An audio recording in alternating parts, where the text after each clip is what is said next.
Hello everyone, welcome to my YouTube channel my future 10G। आज हम भारतीय संविधान पार्ट 3 लेकर के आए हैं। जितने भी बिहार में क्वेश्चन हुए हैं, भारतीय संविधान से जितने भी क्वेश्चन आए हैं, टोटल हम इस वीडियो में कराएंगे। जो ये सीरीज वाइज सीरीज चल रहा है, तो आप लोग अगर पहले का वीडियो नहीं देखे हों तो जा करके देख सकते हैं। पार्ट फर्स्ट और पार्ट सेकंड हो चुका है, तो ये पार्ट थर्ड है। तो चलिए स्टार्ट करते हैं। फर्स्ट क्वेश्चन है, 1946 में गठित अंतरिम सरकार में डॉक्टर राजेंद्र प्रसाद किस विभाग के मंत्री थे? रक्षा मंत्री, विदेशी मामले एवं तथा राष्ट्रमंडल संबंध, खाद्य एवं कृषि, उपयुक्त में से कोई नहीं। तो बताइए कि डॉक्टर राजेंद्र प्रसाद किस विभाग के मंत्री थे? तो देखिए, इसका करेक्ट आंसर है ऑप्शन नंबर सी, खाद्य एवं कृषि विभाग में मंत्री थे। और उस समय जो रक्षा मंत्री थे वो बलदेव सिंह थे। विदेश मामला तथा राष्ट्रमंडल संबंध के बारे में जो मंत्री थे वो पंडित जवाहरलाल नेहरू थे। इसे आप लोग ध्यान दीजिएगा। चलिए नेक्स्ट क्वेश्चन पे चलते हैं। अगला क्वेश्चन देखिए, वैज्ञानिक तथा औद्योगिक अनुसंधान परिषद का अध्यक्ष कौन होता है? भारत का राष्ट्रपति, भारत का उपराष्ट्रपति, भारत का प्रधानमंत्री, केंद्रीय मंत्री विज्ञान एवं प्रौद्योगिकी। तो बताइए, वैज्ञानिक तथा औद्योगिक अनुसंधान परिषद का अध्यक्ष कौन होता है? तो देखिए, इसका करेक्ट आंसर है भारत का प्रधानमंत्री होता है। Option number C correct answer है। अगर नीति आयोग का अध्यक्ष पूछे तो भी कौन होते हैं? भारत के प्रधानमंत्री होते हैं। योजना आयोग पहले था, उसको नीति आयोग बना दिया गया। तो योजना आयोग और नीति आयोग दोनों के अध्यक्ष जो होते हैं प्रधानमंत्री होते हैं। राष्ट्रीय विकास परिषद के अध्यक्ष भी प्रधानमंत्री होते हैं। इसे आप लोग ध्यान दीजिएगा। चलिए नेक्स्ट क्वेश्चन देखिए, राज्य नीति का निम्नलिखित में से कौन सा एक दिशा निर्देश संबंधित सिद्धांत महात्मा गांधी के दर्शन से जुड़ा हुआ है? धन का एक समान वितरण, ग्राम पंचायत की स्थापना, प्रबंधन में श्रमिकों की भागीदारी, अंतर्राष्ट्रीय विवादों का शांतिपूर्ण समाधान। तो बताइए, महात्मा गांधी जी का किससे संबंधित थे इसमें से? तो देखिए, इसका करेक्ट आंसर है ग्राम पंचायतों की स्थापना से महात्मा गांधी का तात्पर्य था। चलिए नेक्स्ट क्वेश्चन देखिए। अगला क्वेश्चन, भारतीय संविधान में कितने अध्याय हैं? 4, 16, 22, 12। तो बताइए, भारतीय संविधान में कितने अध्याय दिए गए हैं टोटल? तो टोटल 22 अध्याय हैं। टोटल 22 अध्याय हैं और 12 अनुसूची है और 395 आर्टिकल हैं। तो इसे आप लोग ध्यान दीजिएगा। चलिए नेक्स्ट क्वेश्चन देखिए, भारतीय सरकार द्वारा दोहरी नागरिकता कब स्वीकृत की गई थी? तो बताइए, अब तो नहीं है, लेकिन पहले क्या थी? दोहरी नागरिकता थी जम्मू कश्मीर में। तो इसे 2005 इसका करेक्ट आंसर है। लेकिन अमेरिका में अभी भी दोहरी नागरिकता का प्रावधान है। चलिए नेक्स्ट क्वेश्चन पे चलते हैं। अगला क्वेश्चन देखिए, भारतीय संविधान में स्वतंत्रता का अधिकार से संबंधित आर्टिकल की गई है, आर्टिकल दी गई है। बताइए, भारतीय संविधान में स्वतंत्रता का अधिकार से संबंधित कौन सा आर्टिकल है? Article 12, article 15, article 17, article 19। तो बताइए कौन सा आर्टिकल है? तो देखिए, आर्टिकल 19 है। ऑप्शन नंबर डी करेक्ट है। और मौलिक अधिकार जो है, देख लीजिए, मौलिक अधिकार जो भाग 3 में होता है 12 से 35 में होता है। मौलिक अधिकार को जो है कहाँ से लिया गया है? अमेरिका से लिया गया है। इसे भी आप लोग जानते रहिएगा, मोस्ट इंपॉर्टेंट क्वेश्चन है। समानता का अधिकार कई बार एग्जाम में पूछता है किस आर्टिकल में है, तो 14 से 18 में है। इसे आप लोग जानते रहिएगा। चलिए नेक्स्ट क्वेश्चन पे चलते हैं। अगला क्वेश्चन देखिए, आरटीआई। देखिए अगला क्वेश्चन, आरटीआई कानून किस वर्ष प्रभावी हुआ? मोस्ट इंपॉर्टेंट क्वेश्चन है, कई बार एग्जाम में पूछा हुआ क्वेश्चन है। तो बताइए, आरटीआई कानून किस वर्ष प्रभावी हुआ था? तो ये 2005 में प्रभावी हुआ था। ऑप्शन नंबर ए करेक्ट है। चलिए नेक्स्ट क्वेश्चन पे चलते हैं। अगला क्वेश्चन देखिए, भारतीय संसद के संयुक्त अधिवेशन की अध्यक्षता कौन करता है? बताइए, भारतीय संसद के संयुक्त अधिवेशन की अध्यक्षता कौन करता है? राष्ट्रपति, उपराष्ट्रपति, स्पीकर लोकसभा में विपक्ष नेता। तो बताइए, इसका करेक्ट आंसर क्या है? तो ये speaker, Lok Sabha speaker. Option number C correct है। चलिए नेक्स्ट क्वेश्चन पे चलते हैं। अगला क्वेश्चन देखिए, भारत के किस राष्ट्रपति का कार्यकाल दीर्घतम रहा है? तो बताइए, सबसे ज़्यादा समय तक भारत के राष्ट्रपति कौन थे? तो देखिए, इसका करेक्ट आंसर है option number A, doctor Rajendra Prasad. कब से कब तक थे? 1950 से 1962 वर्ष, 1962 से थे, 12 वर्ष के लिए थे। और डॉक्टर राजेंद्र प्रसाद कहाँ से थे? तो बिहार सिवान जीरादेई नामक स्थान से थे। इसे कई बार एग्जाम में पूछने का चांस है। तो देखिए यहाँ पे एक क्वेश्चन है, एस राधाकृष्णन जो थे वो कौन थे? उपराष्ट्रपति थे। और वीवी गिरी जो थे वो कौन थे? वो कार्यवाहक राष्ट्रपति थे। चलिए नेक्स्ट क्वेश्चन पे चलते हैं। अगला क्वेश्चन देखिए, किस संशोधन द्वारा पंचायतों को संवैधानिक दर्जा दिया गया? 70वां, 60वां, 73वां, 57वां? तो बताइए किस संशोधन द्वारा पंचायतों को संवैधानिक दर्जा दिया गया था? तो इसका करेक्ट आंसर बताइए क्या होगा? तो 73वां संविधान संशोधन था। ऑप्शन नंबर सी करेक्ट है। चलिए नेक्स्ट क्वेश्चन पे चलते हैं। अगला क्वेश्चन देखिए, राष्ट्रपति अपना त्याग पत्र देते हैं। बताइए राष्ट्रपति अपना त्याग पत्र किसको देते हैं? मुख्य चुनाव आयुक्त को, प्रधानमंत्री को, उपराष्ट्रपति को, लोकसभा के स्पीकर को? तो बताइए राष्ट्रपति अपना त्याग पत्र किसको देते हैं? तो ये उपराष्ट्रपति को देते हैं। ऑप्शन नंबर सी करेक्ट है। और उपराष्ट्रपति अपना त्याग पत्र किसको देता है? तो राष्ट्रपति को देते हैं। प्रधानमंत्री अपना त्याग पत्र किसको देते हैं? तो ये राष्ट्रपति को देते हैं। मुख्य चुनाव आयुक्त अपना त्याग पत्र किसको देते हैं? तो राष्ट्रपति को देते हैं। इसे आप लोग ध्यान दीजिएगा। चलिए नेक्स्ट क्वेश्चन पे चलते हैं। भारत के सर्वोच्च न्यायालय के न्यायाधीश की सेवानिवृत्त आयु कितनी है? मोस्ट इंपॉर्टेंट क्वेश्चन है। बताइए सर्वोच्च न्यायालय के न्यायाधीश की सेवानिवृत्त की आयु कितनी रखी गई है? तो ये 65 वर्ष है, 6 वर्ष या 65 वर्ष, जो भी पहले हो। चलिए नेक्स्ट क्वेश्चन पे चलते हैं। स्वतंत्र भारत के प्रथम गृह मंत्री कौन थे? जवाहरलाल नेहरू, वल्लभ भाई पटेल, BR अम्बेडकर, सरोजिनी नायडू? तो बताइए स्वतंत्र भारत के प्रथम गृह मंत्री कौन थे? तो देखिए स्वतंत्र भारत के पहले गृह मंत्री जो थे वो सरदार वल्लभ भाई पटेल थे। ऑप्शन नंबर बी करेक्ट है। ये क्वेश्चन बनता है कि सरदार वल्लभ भाई पटेल को सरदार की उपाधि किसने दी थी और कब दी थी? तो बारदोली की महिलाओं द्वारा सरदार की उपाधि दी गई थी 1928 में। मोस्ट इंपॉर्टेंट क्वेश्चन बनता है। और सरदार वल्लभ भाई पटेल को ही लौह पुरुष के रूप में जाना जाता है। अगर कहीं पूछे स्टैचू ऑफ यूनिटी कहाँ पे है, तो ये गुजरात में है। इतना आप लोग को ध्यान रखना है। चलिए नेक्स्ट क्वेश्चन पे चलते हैं। अगला क्वेश्चन देखिए, भारत के राष्ट्रपति के चुनाव के लिए कौन सी योग्यता आवश्यक नहीं है? तो बताइए भारत के राष्ट्रपति के लिए कौन सी योग्यता आवश्यक नहीं है?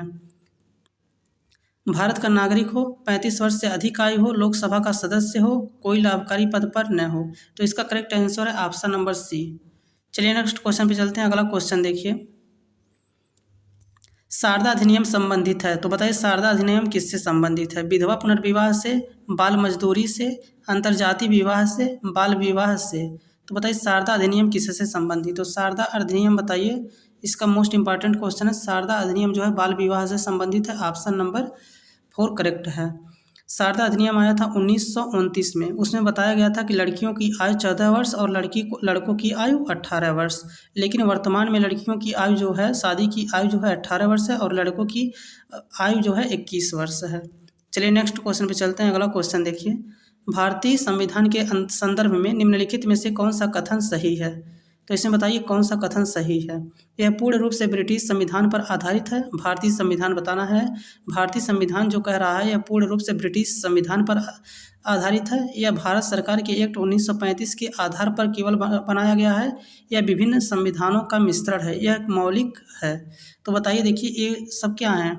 ये विभिन्न देशों से लिया गया है। क्यों? ये भारत का संविधान जो है विभिन्न देशों से ही तो लिया गया है। तो इसे क्या कहेंगे? ऑप्शन नंबर सी करेक्ट है। चलिए नेक्स्ट क्वेश्चन पे चलते हैं। अगला क्वेश्चन देखिए, सरकार के संसदीय रूप में राज्य की वास्तविक शक्ति में निहित है। बताइए सरकार के संसदीय रूप में राज्य की वास्तविक शक्ति में निहित है। मंत्रिपरिषद जिसकी अध्यक्षता प्रधानमंत्री के द्वारा हो, राष्ट्रपति, सरकार, संसद? तो इसका बताइए करेक्ट आंसर क्या होगा? तो इसका करेक्ट आंसर है ऑप्शन नंबर डी संसद। चलिए नेक्स्ट क्वेश्चन पे चलते हैं। अगला क्वेश्चन देखिए, शब्द सोशलिस्ट भारतीय संविधान की प्रस्तावना में जोड़ा गया था। इसका मुख्य उद्देश्य क्या है? बताइए सोशलिस्ट का मुख्य उद्देश्य क्या है? देखिए ऑप्शन दिया है गया है, आर्थिक व राजनीतिक स्थिति में असमानता को समाप्त करने, राजनीतिक और धार्मिक मामलों में असमानता को समाप्त करने, आय और स्थिति में असमानता को समाप्त करने और जीवन में मानकों को और यहाँ पे अगला ऑप्शन है वर्ग आधारित समाज को समाप्त करने। तो देखिए ये सब नहीं है, लेकिन ऑप्शन नंबर ए जो है आर्थिक व राजनीतिक स्थिति में असमानता को समाप्त करने, इसका अर्थ होता है सोशलिस्ट का। चलिए नेक्स्ट क्वेश्चन पे चलते हैं। अगला क्वेश्चन देखिए, अस्पृश्यता को समाप्त कर दिया गया था। अस्पृश्यता होता है छुआछूत को समाप्त कर दिया है और अपने अभ्यास करने के लिए दंडनीय है। तो बताइए इसका आर्टिकल कौन सा है? आर्टिकल 15, आर्टिकल 16, आर्टिकल 17, आर्टिकल 15 का 4। तो इसका करेक्ट आंसर है, मोस्ट इंपॉर्टेंट क्वेश्चन है, कई बार एग्जाम में कहीं भी पूछ लेता है क्वेश्चन। तो इसका करेक्ट आंसर है ऑप्शन नंबर सी। चलिए नेक्स्ट क्वेश्चन पे चलते हैं। अगला क्वेश्चन देखिए, कौन भारत के राष्ट्रपति के विरुद्ध महाभियोग की कार्रवाई चला सकते हैं? तो बताइए केवल लोकसभा, केवल राज्यसभा, कोई भी विधानसभा, संसद का कोई भी सदन। तो बताइए इसका करेक्ट क्या होगा? भारत के राष्ट्रपति के विरुद्ध महाभियोग की कार्रवाई कौन चला सकता है, कहाँ चलता है? तो बताइए इसका करेक्ट आंसर हो जाएगा संसद के किसी भी सदन में महाभियोग की कार्रवाई हम स्टार्ट कर सकते हैं। एक क्वेश्चन बनता है, एक क्वेश्चन कई बार बनता है कि राष्ट्रपति के चुनाव में कौन कौन भाग लेता है? तो देखिए लोकसभा के अध्यक्ष लेते हैं, राज्यसभा के और विधानसभा के। लोकसभा, राज्यसभा, विधानसभा के केवल निर्वाचित सदस्य जो होते हैं राष्ट्रपति के चुनाव में अप्रत्यक्ष रूप से भाग इसमें लिया जाता है। और देखिए इससे क्वेश्चन और बनता है कि राष्ट्रपति का पद जो है किस आर्टिकल में दिया गया है? तो ये 52 में दिया गया है। राष्ट्रपति का पद जो है वो किस में? आर्टिकल 52 में है। और महाभियोग से हटाने की प्रक्रिया का जो है वो किस आर्टिकल में है? तो वो आर्टिकल 61 में दिया गया है, कई बार एग्जाम में पूछता है। चलिए नेक्स्ट क्वेश्चन पे चलते हैं। अगला क्वेश्चन देखिए, कौन सा राज्यसभा का सदस्य था जब वह पहली बार भारत का प्रधानमंत्री नियुक्त हुआ? लाल बहादुर शास्त्री, इंदिरा गांधी, मोरारजी देसाई, चरण सिंह। तो बताइए किसका करेक्ट आंसर क्या है? तो ये इंदिरा गांधी थी, ऑप्शन नंबर बी करेक्ट है। चलिए नेक्स्ट क्वेश्चन पे चलते हैं। अगला क्वेश्चन देखिए, भारत में राज्य के मुख्यमंत्री राष्ट्रपति चुनाव में मतदान के लिए पात्र नहीं है यदि। तो बताइए मुख्यमंत्री जो हैं और राष्ट्रपति के चुनाव में कब पात्र नहीं होंगे? यदि वह स्वयं की प्रत्याशी हो, उसे राज्य की विधानसभा में अपना बहुमत सिद्ध करना हो, उसे राज्य की विधान परिषद का सदस्य होना चाहिए, यदि वह कार्यवाहक मुख्यमंत्री हो। तो देखिए यहाँ पे विधान परिषद जो होता है, विधान परिषद जो होता है ये मुख्यमंत्री, विधान परिषद के सदस्य जो होते हैं वो क्या होते हैं? मुख्यमंत्री या राष्ट्रपति के चुनाव में भाग नहीं लेते हैं। तो यही वाला इसका क्या हो जाएगा? करेक्ट आंसर हो जाएगा, ऑप्शन नंबर सी करेक्ट है। चलिए नेक्स्ट क्वेश्चन पे चलते हैं। अगला क्वेश्चन देखिए, लोकसभा का प्रथम अध्यक्ष कौन होता है? बताइए लोकसभा का प्रथम अध्यक्ष कौन था? तो उस समय बताइए लोकसभा का प्रथम अध्यक्ष कौन था? तो इसका करेक्ट आंसर होता है JB मालवंकर, P उपेंद्र, अनंत श्याम अयंगर, हुकुम सिंह। तो बताइए इसका करेक्ट आंसर क्या है? तो JB मालवंकर थे, ऑप्शन नंबर ए करेक्ट है। चलिए नेक्स्ट क्वेश्चन पे चलते हैं। अगला क्वेश्चन देखिए 104 नंबर, सर्वाधिक खाता समिति का अध्यक्ष कौन है? बताइए सार्वजनिक खाता समिति का अध्यक्ष कौन है? केंद्रीय मंत्रिमंडल द्वारा चयनित, लोकसभा अध्यक्ष द्वारा नियुक्त, राष्ट्रपति द्वारा नियुक्त, PSC के सदस्यों द्वारा चयनित। तो इसका करेक्ट आंसर बताइए क्या होगा? लोकसभा अध्यक्ष द्वारा नियुक्त, ऑप्शन नंबर बी करेक्ट है। चलिए नेक्स्ट क्वेश्चन पे चलते हैं। अगला क्वेश्चन देखिए, उच्च न्यायालय के जजों, न्यायाधीशों की संख्या कौन निर्धारित करता है? बताइए उच्च न्यायालयों की जजों के जो संख्या होती है उसे कौन निर्धारित करता है? राज्य सरकार, राष्ट्रपति, राज्य विधायिका, कोई नहीं। तो इसका करेक्ट आंसर है राष्ट्रपति निर्धारित करता है। लेकिन अगर कहीं पूछ ले सुप्रीम कोर्ट के जजों की संख्या कौन निर्धारित करता है? तो ये सांसद करता है।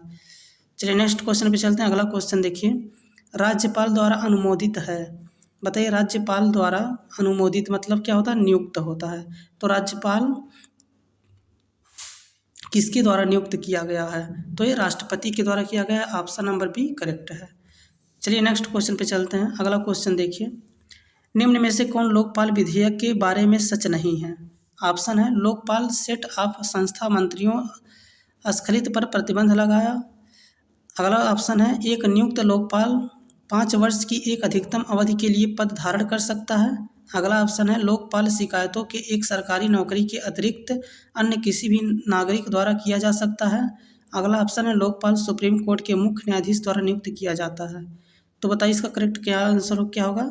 तो देखिए इसका करेक्ट आंसर लोकपाल जो होता है सुप्रीम कोर्ट के मुख्य न्यायाधीश द्वारा नियुक्त किया जाता है, ऑप्शन नंबर डी करेक्ट है। एक क्वेश्चन और पूछता है कि लोकपाल का जो कार्यकाल होता है वो कितने वर्ष का होता है? तो लोकपाल का जो कार्यकाल होता है 5 वर्ष होता है या फिर 70 वर्ष होता है? इसका करेक्ट आंसर है, आप लोग ध्यान दीजिएगा। चलिए नेक्स्ट क्वेश्चन पे चलते हैं। अगला क्वेश्चन देखिए, भारतीय विदेश नीति बहुत से सिद्धांतों पर आधारित है जिसमें से एक है। बताइए भारतीय विदेश नीति बहुत से सिद्धांतों पर आधारित है, उसमें से एक क्या है? पंचशील, सत्यमेव जयते, जियो और जीने दो, वसुधैव कुटुंबकम। तो इसका करेक्ट आंसर है Panchsheel, option number A correct है। चलिए नेक्स्ट क्वेश्चन पे चलते हैं। अगला क्वेश्चन देखिए, यह राजनीतिज्ञ कभी दूर संचार विभागों के कार्यवाहक मंत्री नहीं रहे। बताइए इसका करेक्ट आंसर कौन सा होगा? तो ये जो जब उस समय आया था तो इसका करेक्ट आंसर था ऑप्शन नंबर ए। चलिए नेक्स्ट क्वेश्चन पे चलते हैं। अगला क्वेश्चन देखिए, पंडित जवाहरलाल नेहरू ने इस समय तक प्रधानमंत्री थे। तो बताइए पंडित जवाहरलाल नेहरू कब तक प्रधानमंत्री थे? 1984 तक, 1964 तक, 1974 तक, 1954 तक।